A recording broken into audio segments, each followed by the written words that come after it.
누군가 기분이 나빠 보이는 걸 빨리 캐치하는데 그게 혹시나 나 때문인지 걱정하신 적 있으신가요? 내가 유독 담배 냄새나 직원들의 잡담하는 소리에 민감하다는 느낌을 받으신 적 있으신가요? 이 예민함의 원인을 파악하고 이를 오히려 좋은 방향으로 잘 활용할 수 있는 방법이 있다면 실천해 보실 의향 있으신가요? 제 지인 역시 예민함이 극에 달할 땐 상대방의 표정 하나하나 눈치를 보며 어떤 일이든 의미를 부여해서 괜한 일에도 혼자 끙끙 앓았던 적이 있습니다. 또 길에서 걸어가며 담배를 피우는 분들이 있으면 속으로 욕을 했던 적도 많았습니다. 하지만 예민한 성격은 마냥 안 좋기만 할까요? 이 지인분은 예민함을 잘 활용하는 습관을 만든 후에 좋은 점이 더 많이 생겼습니다. 예를 들어 상대방의 기분을 빠르게 알아차릴 수 있고 상대방이 원하는 걸 해주기 때문에 센스 있다 이런 얘기를 듣게 되었다고 해요. 오늘은 내가 어떤 부분에서 예민함을 느끼는지 알아보고 어떻게 하면 좋은 방향으로 활용할 수 있는지 이 좋은 습관을 들이는 방법을 알려드릴 거예요. 내가 예민해서 일상생활이 힘들다고 생각하시는 분들, 예민하지 않더라도 좋은 습관을 가지고 싶으신 분들은 이 영상이 끝나면 보길 잘했다는 생각이 드실 거라 확신합니다. 안녕하세요. 당신의 평생 습관을 책임지는 멘탈 코치 주필립입니다. 예민함을 잘 활용하는 습관을 만들려면 먼저 내가 예민한 사람인지 알아보는 것이 중요한데요. 예민함을 확인하는 것은 크게 두 가지로 나눌 수 있습니다. 감각적인 부분과 감정적인 부분입니다. 첫 번째로 우리의 감각기관은 5개로 나뉘어지는데요.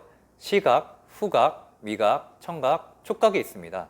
감각적인 부분에서 예민함을 느끼는 분들은 이 5가지 중 자신이 남들보다 불편함을 느낀다 하는 것이 있다면 여기에 해당한다고 보시면 돼요. 감각적인 부분이 남들보다 예민한 편이라고 생각하던 저희 수강생 사례를 들려드릴게요. 이분은 청각이 특히 예민하신 분이었는데요.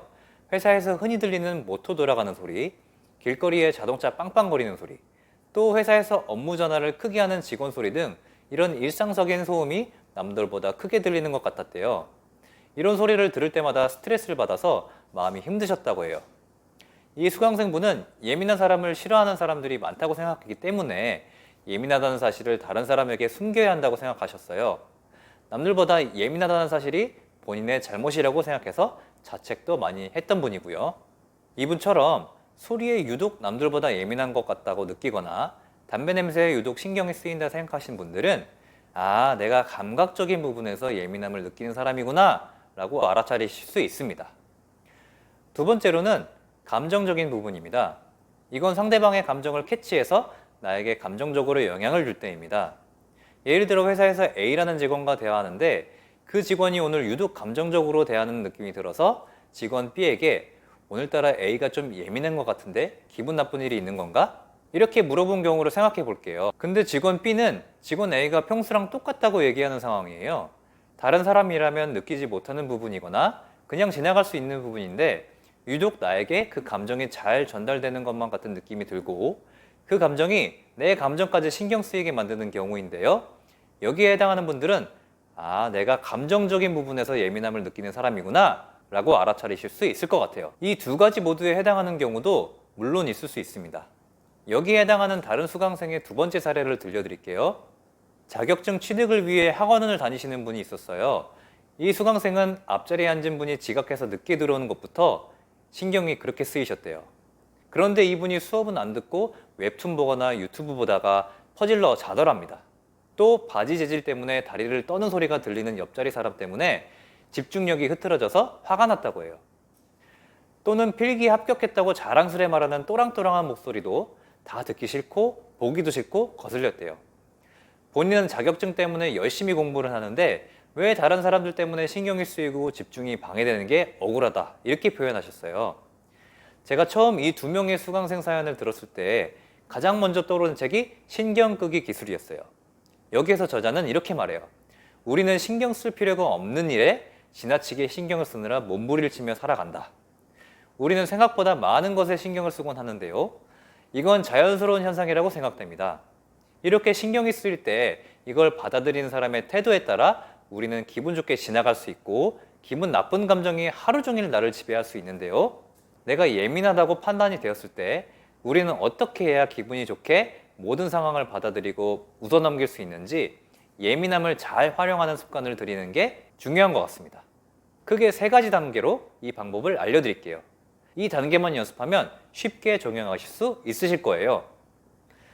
1단계 알아차림 연습, 2단계 신경 끄기, 온전히 나에게만 집중하는 습관 들여보기, 3단계 받아들이는 시각을 달리 할 것, 나의 태도 바꾸기.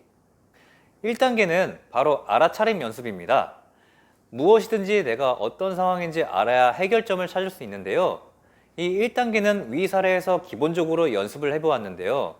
내가 어떤 부분에서 예민한 사람인지 알아차렸다면 다음번에 그 상황이 왔을 때 내가 지금 이 부분을 예민하게 받아들이고 있구나 라고 그 상황을 인지하는 겁니다. 이게 바로 그 출발점이에요. 이 알아차림만 해도 벌써 반 이상은 성공이라고 생각해 주시면 되세요. 2단계는 바로 신경 끄기, 온전히 나에게만 집중해보는 습관 들이기입니다. 1단계에서 우리는 내 상황을 알아차렸잖아요. 이때 그 감정이나 상황에 대해 신경을 끄도록 노력해보는 거예요. 예를 들어 사례 2에서 말씀드렸던 자격증 수강생분은 앞사람이 계속 신경 쓰였잖아요. 이때 저 사람이 신경 쓰이는 나를 알아차렸으면 이제 신경을 끄고 내 공부에 집중하려고 노력을 해보는 거예요. 일단 가장 쉬운 방법은 그 사람이 안 보이는 곳으로 자리를 변경할 수 있도록 요청해 볼 수 있어요. 하지만 이 방법이 불가능한 경우도 있기 때문에 저희는 어떤 상황에서도 신경 끄기를 할 수 있는 연습을 해야 됩니다. 그래서 가장 좋은 방법은 머릿속에서 그 사람 부분만 블라인드 처리를 상상하는 거예요. 그리고 내 책과 강의하는 분의 화면만 더 크게 보이는 것을 상상하는 거죠. 그럼 나의 집중도는 높이고 앞사람을 신경 쓰지 않을 수 있어요. 이 방법이 처음에는 어려울 수 있지만 계속 상상하고 노력하다 보면 어느 순간부터는 자연스럽게 앞사람을 신경 쓰지 않는 나를 발견할 수 있을 거예요. 또 이분은 필기 합격했다고 자랑스레 말하는 사람이 신경 쓰였다 에서 알 수 있듯이 자존감이 낮은 분이었어요. 저희가 자존감을 높일 수 있도록 상담을 진행했고 신경 끄고 온전히 나에게만 집중해보는 습관을 만들어 드렸더니 더 이상 주변 사람들이 신경 쓰이지 않게 되었다고 해요. 또 가장 큰 변화는 듣기 싫고 보기도 싫고 거슬리고 억울하다 이런 부정적인 감정이 사라졌다고 감사하다고 하셨어요. 3단계는 바로 받아들이는 시각을 달리할 것, 나의 태도를 바꾸기입니다. 내가 예민한 부분을 오히려 좋은 방향으로 생각해보는 습관을 들이는 거예요. 예를 들어 후각이 예민한 사람들은 내가 담배 냄새를 잘 맡는 만큼 이 세상에 좋은 향기들도 남들보다 더 잘 맡을 수 있구나 이렇게 생각을 해보는 거죠. 좋은 향기나 맛있는 음식, 디저트 냄새를 더 잘 맡을 수 있어서 좋구나 라고요. 이 방법을 첫 번째 사례의 청각이 예민한 수강생의 솔루션을 들었고 이를 적용시켰답니다. 그렇게 스스로 다른 사람들보다 소리를 크게 받아들이는 사람, 이런 사실을 받아들이게 되었고 그리고 이런 소음이 크게 들리는 만큼 자연의 좋은 소리들인 바다소리, 새소리, 아름다운 음악 소리들도 남들보다 더 크게 들을 수 있다는 사람이라는 걸 깨닫고 행복해 하셨어요. 신경 끄기 기술에서 저자는 이렇게 표현했습니다. 당신이 처한 상황에 대한 객관적 사실보다 당신이 그 상황을 어떻게 바라보고 어떤 가치와 기준으로 평가하느냐가 더 중요하다. 실용적인 깨달음이란 삶이 늘 어느 정도 고통스럽다는 사실을 순순히 인정하는 것을 뜻한다. 즉 우리가 무슨 일을 하며 어떻게 살아가든 인생은 실패, 상실, 후회를 수반하고 마지막엔 죽음이 찾아온다는 것을 받아들이는 것이다. 삶이 우리에게 끊임없이 던지는 엄청난 고난들을 순탄하게 받아들일 때 우리는 비로소 천하무적이 될 수 있다. 단언컨대 고통을 극복하는 유일한 길은 고통을 견디는 법을 배우는 것이다. 나는 고통을 도구로, 트라우마를 힘으로, 그리고 문제를 조금 더 나은 문제로 바꿔놓을 것이다. 위 두 사례처럼 여러분도 자신이 예민한 부분을 알아차리고 있는 그대로 받아들이고 시각을 달리해보는 긍정사고 생각 습관을 연습해보세요. 예민한 건 마냥 나쁜 것만은 아니고 그 예민함을 오히려 긍정적으로 생각할 수 있게 되면 마음이 한결 편해질 거예요. 지금 이 영상을 듣고 있는 분들도 이 3단계의 예민함을 잘 활용하는 습관 만드는 방법을 실천해 보셔서 나만의 예민함을 오히려 좋은 방향으로 활용하시길 습관의 힘 코치가 응원드립니다. 실천 후기를 댓글로 남겨주시면 같은 고민을 하는 다른 분들에게도 응원이 되리라 생각됩니다. 감사합니다.